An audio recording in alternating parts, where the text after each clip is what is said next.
Aéroport de Paris en tant que tel, effectivement, ça peut être pas significatif, mais la notion de privatisation et le fait que, grosso modo, un patrimoine de l'État soit confié à une entreprise privée, ça, par contre, ça fait tilt dans la tête des gens, ça c'est clair.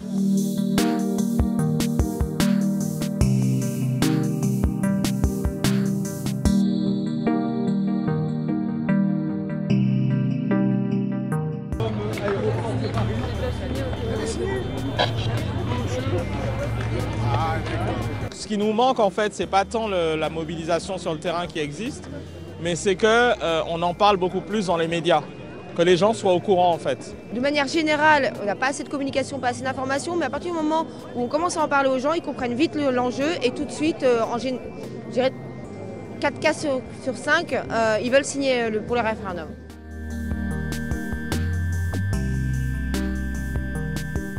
Après, effectivement, le sujet il peut être un peu technique parce que les aéroports de Paris, ce n'est pas connu du grand public. Il faut expliquer aux citoyens qu'en fait, ce n'est pas des centres commerciaux, c'est d'abord une activité aéronautique.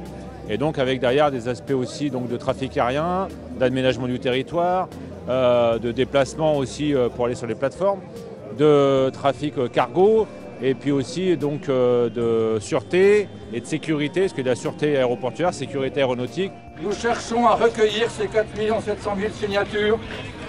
Tous les sondages d'opinion montrent que la population française est contre cette privatisation.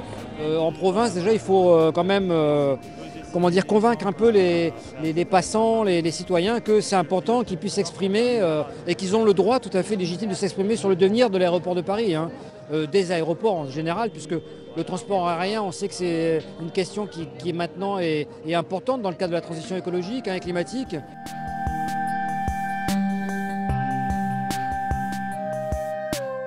C'est la première fois que ça se passe en France, ce type de référendum, parce que les gens sont habitués à voter, mais c'est vrai que demander à ce qu'il y ait un référendum, c'est quelque chose d'original dans le paysage politique.